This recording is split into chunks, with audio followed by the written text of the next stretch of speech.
Ya, eee, untuk part 2, sorry telat ya.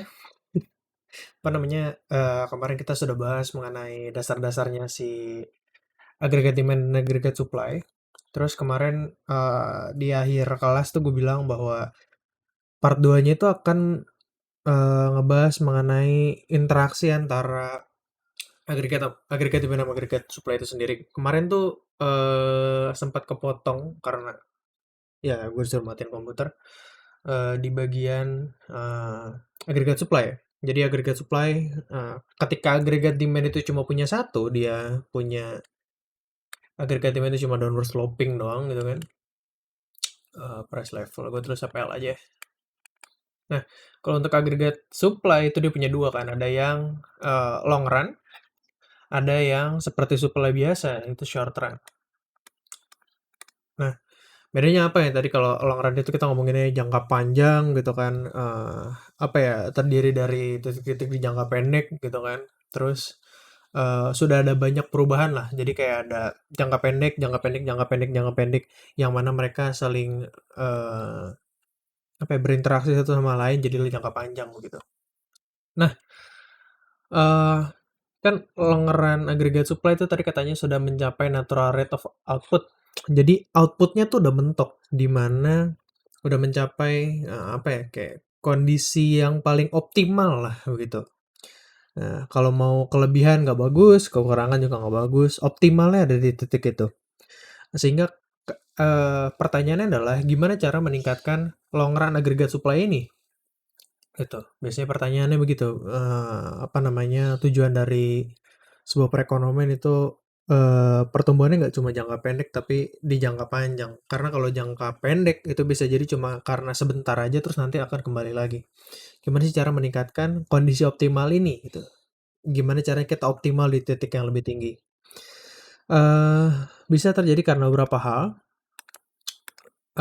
itu adalah perubahan dari, natural rate of unemployment-nya itu sendiri berubah. Gimana? Misalnya dari populasi, misalnya apa namanya, banyak yang lahir, sehingga populasinya menjadi lebih tinggi, artinya ada permintaan yang lebih tinggi juga kan untuk konsumsi dan lain sebagainya, orang lebih banyak bekerja dan lain sebagainya, itu LRAS-nya bisa menjadi ke kanan. Ya, apa namanya, secara nggak langsung bahasa mudahnya adalah ketika lu punya sumber daya manusia makin banyak, gitu kan. Nah, itunya LRAS akan bergeser ke kanan. Ya, jadi if labor itu makin banyak,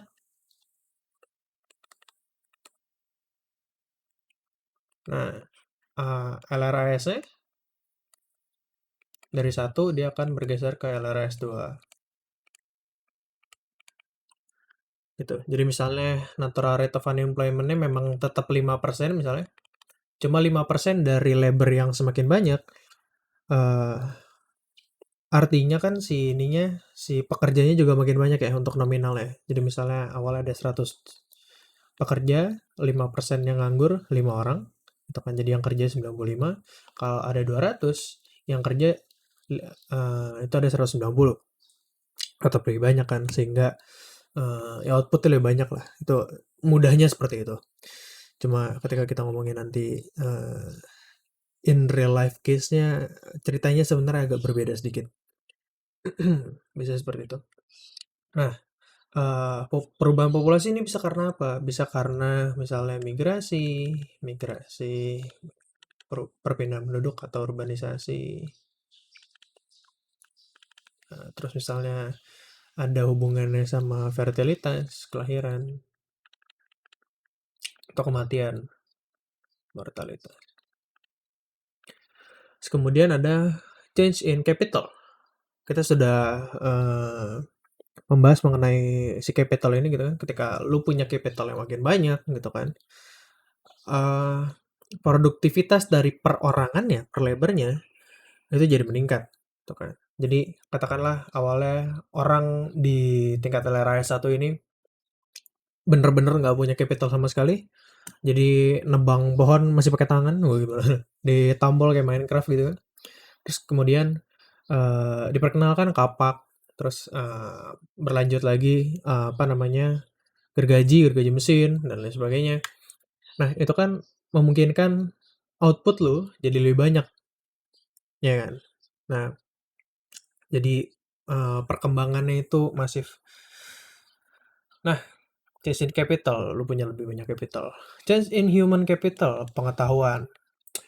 Jadi bukan masalah alatnya tapi metodenya, ya pengetahuannya, atau ada juga yang, eee, agak abstrak sebenarnya, perubahan dari natural resource. Biasanya kalau misalnya kita ngomongin shift ini kan biasanya ke kanan nih yang kita harapkan ya. Nah, gimana caranya natural resource bertambah? Bingung kan? Sebenarnya mungkin, apa namanya, narasi yang bisa dibangun adalah, "Oh, ditemukan cadangan, apa namanya, natural resource yang baru. Oh, ada cadangan emas, ada cadangan minyak baru yang ditemukan atau baru digali," gitu kan. Sehingga kita punya natural resource, yang akses ke natural resource lebih banyak, sehingga probability atau output kita jadi lebih banyak, probability output-nya. Nah, kalau berkurang gimana ya? Ya katakanlah habis penutupan tambang gitu kan, atau misalnya, bencana gitu kan, terus kemudian, eee, misalnya, bikin ini yang apa namanya, kilang minyak di tengah laut itu, terus kemudian misalnya kena badai, hancur, misalnya gitu. Terus ya udah artinya, for some amount of time, jadi untuk suatu jangka waktu yang nggak pendek, long run aggregate supply lo akan bergeser ke kiri, karena lo nggak bisa berproduksi output seperti kemarin pas lu punya si kilang minyak itu, gitu kan. Terus kemudian ada technological change, gitu. Apa namanya, ketika lu punya teknologi yang lebih baru, lebih efisien, lu bisa berproduksi lebih banyak. Contohnya misalnya chip komputer, awalnya chip komputer itu teknologinya berapa ratus nanometer, sekarang eh, katanya lagi proses 5 nanometer, 2 nanometer gitu kan. Sekarang banyak di 7, 10, sama 14 nanometer. Artinya dari apa namanya, dari suatu apa ya, suatu yang lainnya katakanlah tetap ya, sumber daya yang lainnya tetap, cuma perubahannya si technological change-nya ini aja, produktivitas tuh jadi lebih besar karena waktu bisa lebih dihemat, sumber dayanya bisa lebih dihemat, sumber daya misalnya bukan sumber daya, barang inputnya bisa lebih dihemat gitu karena lo lebih butuh lebih sedikit silikon dan lain sebagainya untuk berproduksi, sehingga lo bisa produksi lebih banyak, lebih cepat dan lain sebagainya.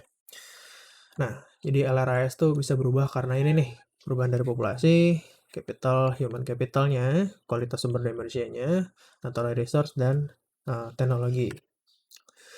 Terus kemudian, yang jadi sorotan pada materi ini adalah eh, interaksi antara si agregat demand dan agregat supply. Jadi, yang biasanya kita akan temui sehari-hari, itu kan agregat demand dan agregat supply-nya itu yang jangka pendek ya. Agregat supply, agregat demand. Gimana caranya kok tiba-tiba ada si agregat supply yang LRAS? Jadi katakanlah kondisi awalnya itu sudah optimal, kondisi awalnya. Terus kemudian ada perubahan. Nah, adanya shock ini akan menyebabkan perubahan baik itu dari agregat demand dan ke agregat supply. Umumnya agregat demand itu lebih mudah untuk bergerak. Nah, kemudian akan terjadi apa ya namanya ya? Penyesuaian. Jadi apa namanya? Kondisi dunianya akan menyesuaikan lagi sehingga akan tetap ada di sini Y natural. Y natural di sini juga ada unemployment natural di sini. Jadi pada kondisi optimal ya. Jadi titik ini dibilang titik equilibrium, keseimbangan tuh bukan nggak ada artinya. Jadi ada kecenderungan bagi kondisi dunia untuk kembali seperti sedia kala. Seperti itu. Nah, ingat ada sebutan mengenai apa namanya, yang klasikal dikotomi bahwa value real itu tidak dipengaruhi oleh value yang nominal, ada monetary neutrality. Sebenarnya digambarkan pada si LRAS, kondisi LRAS ini. Jadi mau di jangka pendeknya price levelnya naik, price levelnya turun ke bawah sini, mau amburadul seperti apapun, paham mengenai si ya kayak Keynesian sih. Pahamnya itu apa kepercayaannya adalah di jangka panjang semua akan kembali pada kondisi semula. Itu akan kembali ke natural rate of unemployment, natural rate of output juga. Jadi mau gimana pun semuanya akan kembali. Makanya dibilangin bahwa oh nggak berpengaruh kok gitu. Sebenarnya bukan maksudnya nggak berpengaruh, literally nggak berpengaruh, tapi in long run itu nggak ada pengaruhnya. Jadi gitu. Di long run kita akan kembali pada uh, kodratnya. Anjay. Saya gitu bahasanya. Nah, kemudian apa sih yang bisa menggeser agregat demand? Iya, gua kemarin udah bahas itu apa aja yang ada di agregat expenditure atau agregat demand sama aja. C, I, G, dan X. Apapun yang merubah mereka, kecuali penyebabnya, kecuali disebabkan oleh price level, itu akan menggeser agregat demand. Jadi misalnya, oh karena suku bunga tidak bukan price level ya. Jadi misalnya bank sentral tiba-tiba pengen nurunin suku bunga gitu aja. Kayak di Amerika The Fed gitu kan. Nah, dia mau nurunin suku bunga sehingga investasi naik. Gitu. Jadi di semua tingkat harga investasi akan naik sehingga harga demand akan bergeser ke kanan. Jadi kalau misalnya teman-teman misalnya ada soal ketika bank sentral melaksanakan kebijakan moneter yang ekspansif, salah, interest rates itu turun, itu akan menyebabkan investasi naik atau agregat demand akan naik. Dengan agregat demand akan naik, kita lihat sini akan ada inflasi, ya kan? Price levelnya akan naik, tapi juga akan ada pertumbuhan ekonomi. Sebaliknya akan ada resesi dan akan ada deflasi gitu kan.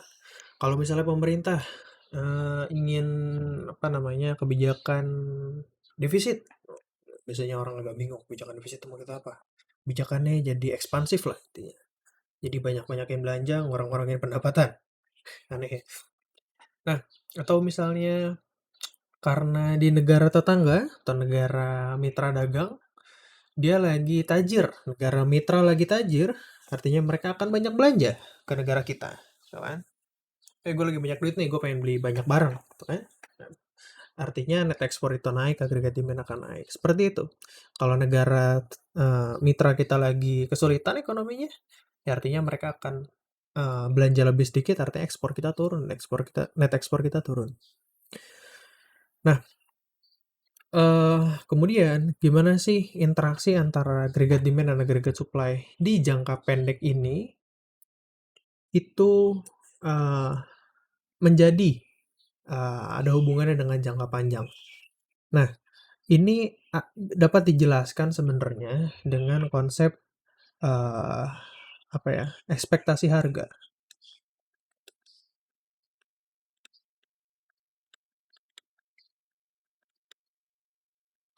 Sebenarnya konsep dari ekspektasi harga ini akan banyak sekali dibahas di mata kuliah makro.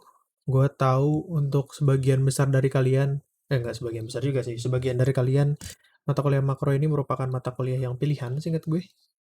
Ya, ada beberapa ya di apa namanya jurusan apa lupa gue. Nah, konsepnya tuh gini. Ketika lu melihat sebuah harga dan melihat sebuah tren, lu akan punya ekspektasi bagaimana harga itu akan berubah di masa yang akan datang. Misalnya, kalau gimana nih?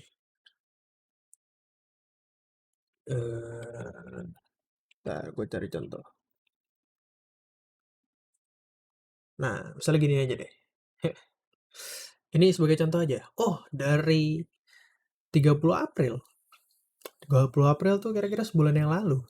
Sampai dengan hari ini, itu komoditi bukan komoditi ya udahlah katakanlah aset investasi bernama Bitcoin itu turun berapa nih 300 juta 320 juta dari 830-an 320 dibagi 830 38,5%. Ketika gua cuma ngasih lu informasi begini aja, dan lu nggak tahu apa itu Bitcoin, apa itu, apa namanya, mekanisme dari, blockchain dan lain sebagainya, apa yang akan lu ekspektasikan? Ekspektasi lu adalah harganya akan terus turun. Sehingga ketika lu punya aset misalnya di Bitcoin, yang akan lu lakukan adalah cepat-cepat jual Bitcoin biar nggak keburu turun, seperti itu. Misalnya lagi, misalnya eh, lu lagi pengen ganti HP, terus kemudian lu lihat harganya 2 juta. Nah, lu nabung nih. Ketika lu punya 1,5 juta, tiba-tiba harga HP-nya naik jadi 2,1 karena katakanlah ada pajak. Kemudian ketika lu udah punya 1,8 juta, gitu kan, udah tinggal dikit lagi nih ke 2,1, tiba-tiba naik lagi harganya 2,3, 2,4, 2,5 karena banyak hal, karena chip shortage, karena layarnya sekarang ribet gitu kan, atau misalnya kemarin nyangkut di nyangkut karena kalangan kapal gitu kan, nggak bisa dikirim pakai kapal dan lain sebagainya. Ekspektasi lo apa? Ekspektasi lo adalah untuk beberapa waktu ke depan harga HP ini akan naik terus, ya kan? Yang akan menyebabkan apa? Menyebabkan perilaku lu berubah. Perilaku lu berubah. Apa yang akan berubah dari perilaku lu? Mungkin lu akan, oh daripada naik-naik terus, gua nggak kesampean-kesampean, ya udah deh, mah aku pinjem uang dong. Nah, nanti aku bayar, aku mau beli HP-nya sekarang sebelum harga HP-nya naik, gitu. Nah, jadi ekspektasi eh seseorang atau sebuah pihak terhadap harga itu bisa merubah perilaku mereka dari rencana, gitu ya. Nah, sekarang gini, ketika katakanlah eh mungkin gue gambar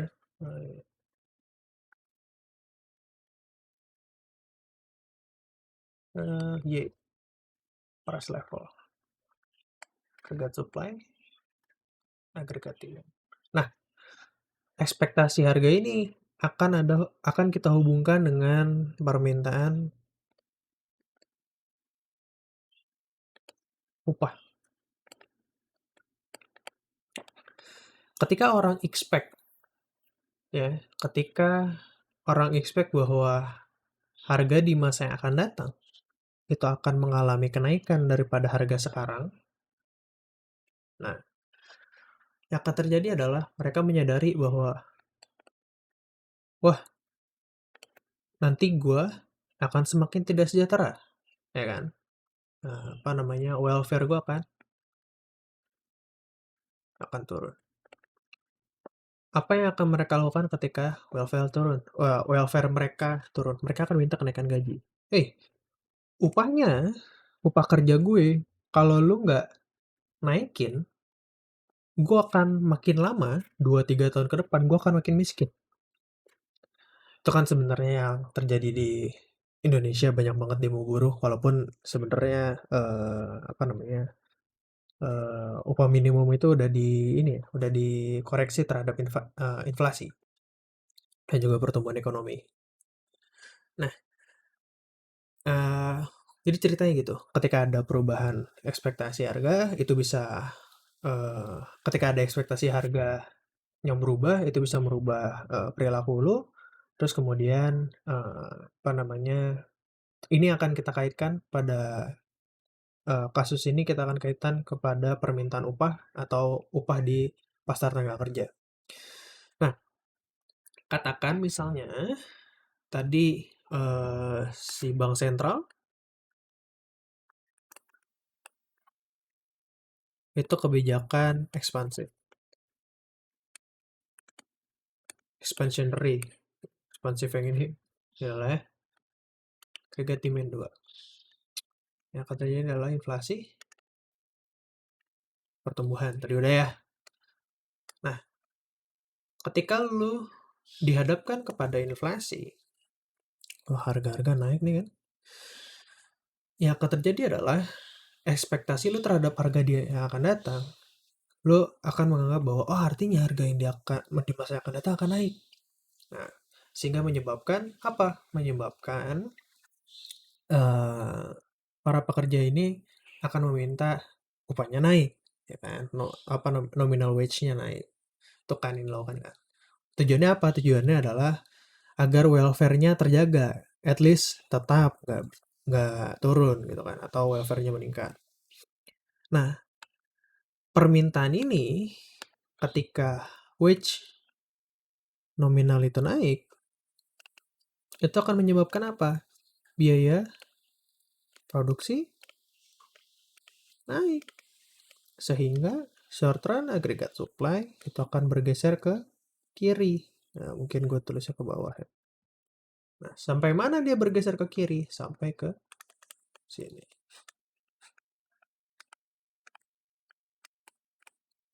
Apa yang akan terjadi? Yang akan terjadi adalah ketika lu sudah ke sini, ya kan tadi Y0 ke Y1, balik lagi dia ke Y1 ke Y0. Nah, inilah long run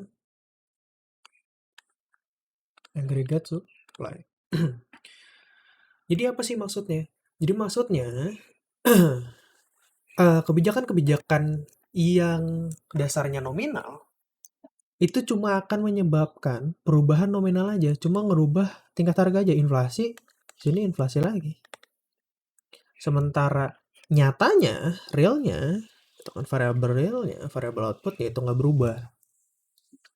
Gitu. Jadi ini sebenarnya idea dari si classical dichotomy sama monetary neutrality itu. Nah, contohnya gimana kalau misalnya kebalikannya? Misalnya, kebalikannya Y price level. Ingat ini asumsinya pasarnya ini pasar yang sempurna. Jadi berdasarkan supply and demand nggak ada kayak intervensi-intervensi pemerintah dan lain sebagainya yang terlalu kayak, oh lo upah nggak boleh kurang dari segini, lo harus bayar THR dan lain sebagainya, itu kita lupakan dulu aja lah. Nah, katakan di sini ada aggregate supply, ini aggregate demand. Kemudian misalnya karena pemerintahnya defisit, kebanyakan pemerintah misalnya narikin pajak, taxnya naik. Ini kan kebijakan fiskal kontraktif. Ini menyebabkan apa? Menyebabkan ya apa namanya, atau misalnya spendingnya berkurang gitu ya. Kalau taxnya naik artinya konsumsi turun, agregat demand turun.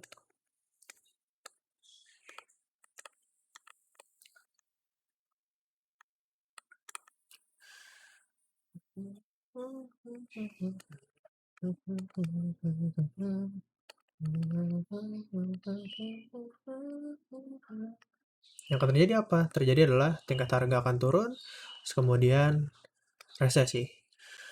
Gambarannya, lu bayangin aja sekarang, gitu kan? Karena agregat demand-nya turun, orang-orang pada nggak konsumsi, kemudian resesi, price level cenderung menurun.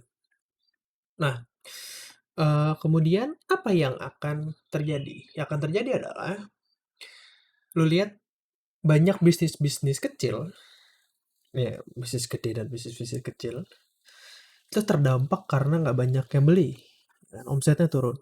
Mereka nggak mampu untuk tetap beroperasi seperti biasanya. Ketidakmampuan mereka untuk operasi seperti biasa, itu menyebabkan mereka untuk menawarkan apa ya, upah yang akan lebih rendah. Jadi karena, waduh ini kan price levelnya turun nih, sehingga mereka punya ekspektasi harganya akan terus turun, sehingga omsetnya menurun, ya kan? Nah, sehingga mereka akan, ya apa namanya, wage-nya itu akan turun.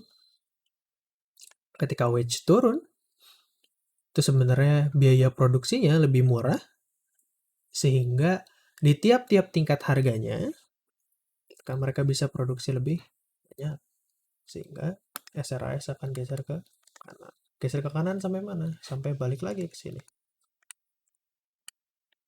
Sampai dia balik lagi ke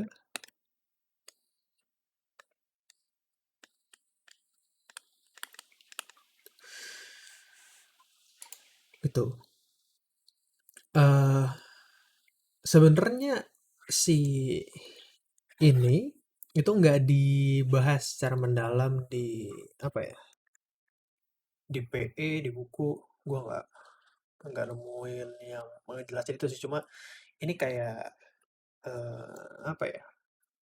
Penggambaran aja buat teman-teman untuk memudahkan. Karena ketika teman-teman lihat di buku, dia cuma bilang bahwa ketika price ekspektasinya itu turun, SRAS-nya bergeser ke kanan. Ini salah satu cara untuk ngegambarin ininya. Oh, wage-nya turun, bisa lebih murah dan lain sebagainya. Atau atau mekanisme lain yang bisa menjelaskan ini adalah ketika oh, nanti harga turun, ya kan? Ketika oh anjir, nanti harganya turun, mending produksi dan jual sekarang. Jadi kayak, nanti harga turun nih kan. Ya udah kita produksi sekarang aja, mumpung harganya masih tinggi, ya kan? Kayak tadi, jual di harga tinggi. Gitu. Jadi jualnya sekarang, jangan nanti-nanti. Kalau nanti-nanti harganya keburu turun. Tuh, itu bisa juga inilah karena salah satu mekanisme yang menjelaskan. Apa nih? Kalau bisa buka. Nah, itu salah satu penjelasannya. Jadi interaksi antara si agregat demand dan agregat supply ini bisa menggambarkan, oh terjadinya resesi, oh pertumbuhan ekonomi, inflasi, deflasi, gitu kan. Terus apa yang menyebabkan pergeseran-pergeserannya? Tadi udah dibilangin pergeseran agregat demand karena C, I, G, N, X. Kalau agregat supply itu karena labornya lebih banyak, gitu kan. Atau misalnya apa? Tadi natural resource, human capital, physical capital, sama teknologi technological advancement, development, apalah itulah.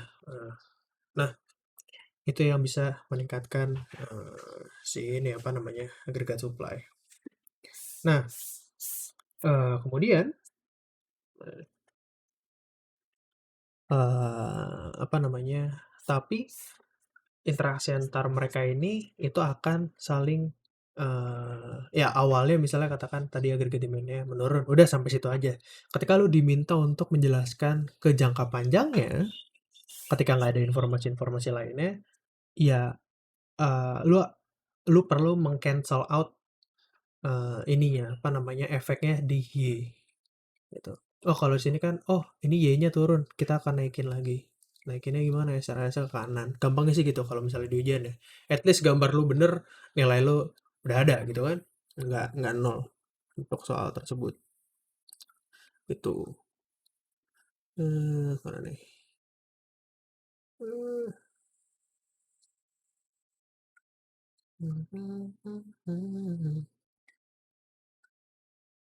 Oh, ini contohnya mungkin gue tarik dari PPT-nya. PPT. Misalnya eh, harga minyak naik. Nah, ini malah berdampaknya ke agregat supply dulu ya, bukan agregat demand. Oh, apa namanya? Si harga minyaknya meningkat. Harga minyak meningkat artinya biaya produksi meningkat. eh, Agregat supply pada umumnya gitu kan, itu akan bergeser ke kiri dari AS1 ke AS2. Sehingga akan terjadi nih dari A ke B, artinya ada resesi, inflasi, atau dikenal dengan nama stagflasi. Nah, ada inflasi tapi resesi. Harganya naik. Low employment cause the wage to fall. SRIS shift right until kalau misalnya mana nih? Shift right until equilibrium at A. Nah, kalau misalnya tidak dilakukan apa-apa oleh si apa namanya apa ya, si pemerintah nggak ngapa-ngapain, yang akan terjadi adalah, oh, karena resesi, kita nggak akan hire orang banyak-banyak gitu kan. Sehingga di pasar tenaga kerjanya, demand, apa ya, kalau ini hubungannya sama ini, ini penjelasan lainnya nih. Demand dari workers-nya itu akan menurun. Ketika demand dari labor itu menurun, upah akan turun. Ketika upah turun, SRAS akan geser ke kanan. Jadi balik lagi deh dari sini, SRAS satu, kedua, terus ketika wage-nya turun, dia akan geser lagi ke kanan. Tuh, hubungannya sama resesi. Tapi, kalau misalnya, wah, resesi tapi inflasi, gitu kan. Nah, terus kemudian pemerintah itu melakukan kebijakan moneter, apa namanya, moneter ekspansif, expansionary policy, sehingga agregat demand-nya akan ke kanan, gitu. Nah, sehingga Y-nya akan balik lagi tapi P-nya akan permanently higher. Tuh. Kalau yang biasa, contohnya misalnya stock market crash.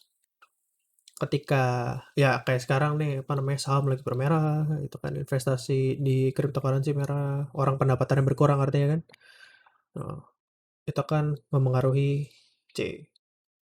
C menyebabkan agregat demand itu menurun, AD1 ke AD2. Nah, kan terjadi bukan resesi, ya kan? Dari A ke B resesi, terus kemudian ada deflasi. Nah, harga dan output rendah, unemployment tinggi. Seiring waktu, ekspektasi harganya itu akan menjadi turun. Jadi diekspektasikan harganya akan ya rendah gitu kan, lebih rendah daripada yang seharusnya. Karena ekspektasi harga rendah, SRAS akan bergeser ke kanan. Gitu, tadi penjelasannya. Penjelasannya dari mana SRAS bergeser ke kanan? Bisa karena wage, gitu kan. Kan lu harga-harga bakal rendah nih, ya kan? Jadi kalau gitu gua ngapain ngegaji lu tinggi-tinggi? Gajinya rendah aja, balik lagi ke kanan. Tuh, ya, salah satu penjelasannya seperti itu. Atau, kalau misalnya apa namanya harganya turun terus, mendingan jual sekarang. Tuh. Nah, tapi itu tidak dijelaskan tadi di situ kan. Itu kalau misalnya si pergeserannya itu dimulai dari agregat demand. Tapi kalau misalnya pergeseran yang dimulai dari agregat supply, bisa dijelaskan sama yang tadi. Apa tadi? Nah, nih, apakah pemerintah ketika ada pergeseran di agregat supply, jadi kenapa sebenarnya agregat supply ini bergeser ini itu jarang dibahas karena sebenarnya jarang terjadi juga, agak agak sulit lah ininya, apa namanya, penggambarannya. Cuma contohnya ini. Nah, sekarang apa namanya, hasilnya apakah SRAS-nya akan balik lagi atau agregat demand-nya akan menyesuaikan, itu tergantung dari involvement pemerintah. Kalau pemerintahnya eee, nggak apa ya, nggak ikut ikut campur dan asumsinya pasarnya ini sempurna, benar-benar akan kembali ke, apa namanya, equilibrium lagi, nggak malah crash kejauhan kayak 1930-an. Nah, apa namanya, ketika, biaya produksi naik, ya, biaya produksi naik, sehingga lu nggak bisa produksi lebih banyak, nggak bisa produksi banyak-banyak, yang akan lo lakukan adalah minta labor lebih sedikit. Permintaan yang lebih sedikit menyebabkan, apa namanya, kayak istilahnya kayak oversupply dari labor, sehingga tingkat upah akan turun. Ketika supply-nya lebih banyak gitu kan, atau ketika demand-nya sedikit, harga bisa turun kan. Begitu juga yang akan terjadi di labor. Nah, apa nih? Wah, minor, sorry. Apa namanya, sehingga akan, oh shit, apa namanya, itu akan SRAS akan kembali ke kanan sini. Tapi kalau pemerintahnya memutuskan untuk ikut campur, pemerintah itu nggak bisa serta-merta ngegeser SRAS ya, susah ya. Nah, sehingga akan terjadi adalah agregat demand yang akan tekanan, sehingga secara permanen, apa namanya, harganya tadi akan meningkat, gitu. Jadi ini part 2-nya, semoga penjelasan singkatnya bisa dipahami dengan baik. Sorry banget telat seperti biasa. Kalau misalnya nanti ada yang ingin ditanyakan, silahkan ditanyakan, chat aja, materinya tinggal berapa banyak lagi? Gua nggak tahu, nanti gua kabarin di grup lah. Terima kasih. Wassalamualaikum warahmatullahi wabarakatuh.